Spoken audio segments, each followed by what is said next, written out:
Hi Cancer! Welcome po sa inyong reading. This is for Cancer June the 4th to June the 7th. Ayan, Cancer, for those of you who's new to the channel, don't forget to click the subscribe button, smash the like button, comment below kung kayo nakaka-resonate, and hit the notification bell.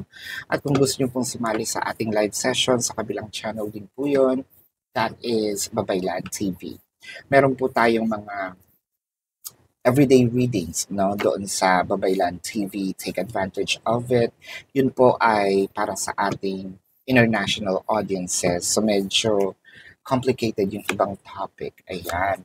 Pero kung hindi nyo naman maabutan yung live session sa kabilang channel, pwede naman po kayo magtanong dito sa comment section as long as the question is answerable by yes or no po. No?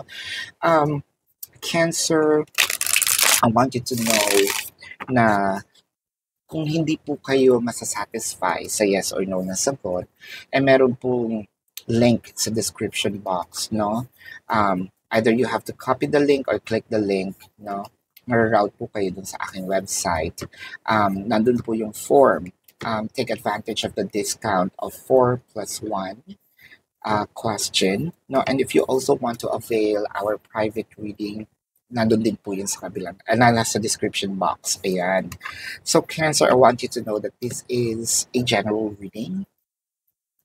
You may resonate with the entire reading or you may resonate with some bits and pieces of the reading.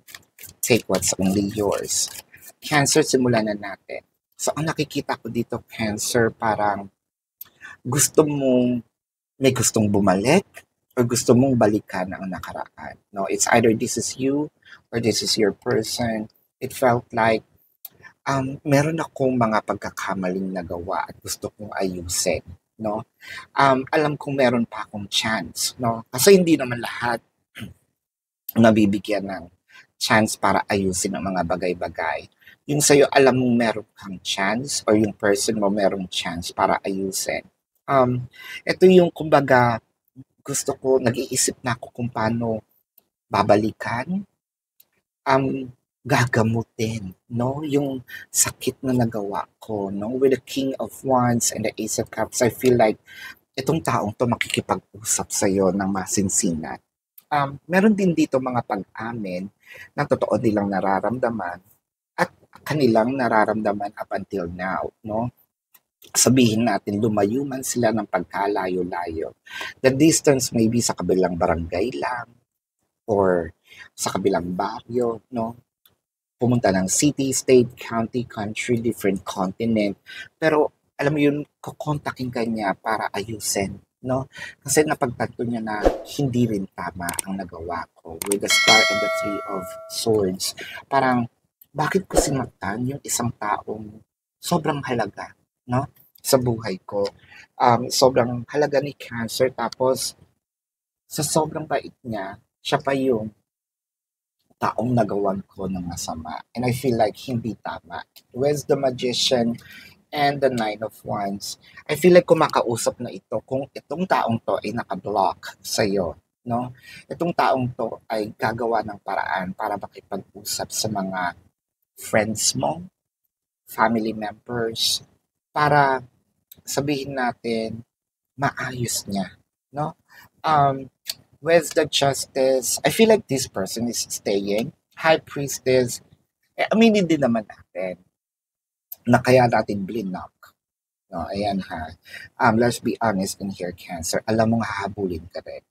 Alam mo, one point in time, marirealize niya yung pagkakamali niya. At somewhat, syempre, gusto mo siyang pahirapan. Not because masokista ka or, gusto mo siyang saktan. Gusto mo makita yung effort kasi niya. Kung anong gagawin niya kapag na-realize niya na mali na siya. Syempre, nasaktan ka na. Alam nga naman, tanggapin mo lang agad-agad, diba? World doesn't go that way. Especially for Cancer, no? Maunawain si Cancer, mababa ang loob, mapagmahal. Pero, when it comes to yung ginawan mo ako ng mali, siguro, kailangan nating, may mga kabayaran din naman. With the Death card, I feel like there is a reconciliation in this connection. Malaking pagsisisi. Kasi imagine mo gumastos pa to ha, para lumayo. takasan. No? So itong taong tumakas sa problema, siya din ang taong gagamot, hihilot, no? At sabihin natin mag-aayos ng problema ninyong dalawa, no? I feel like babalik siya para magsimula muli kayong dalawa nitong taong ito. Tingnan natin ang zodiac sign ng person mo. This could be their sun sign or this could be a placement in their chart, no? I'm seeing Scorpio, Libra, Leo, Aries, Pisces, Aquarius, Sagittarius. So this is your reading for now, Cancer. Again, para po sa mga bago, don't forget to click the subscribe button, smash the like button, comment below kung kayo nakaka-resonate, and hit the notification bell para po ma-notify kayo every time na tayo po ay nagre-release ng bagong video, no? And Cancer, para po doon po sa mga gusto magtanong, sa comment section po, pwede po kayo magtanong as long as the question is answerable by yes or no. Sa description box po, meron po doon link, no? Click the link or copy the link, you will be routed to my page or website.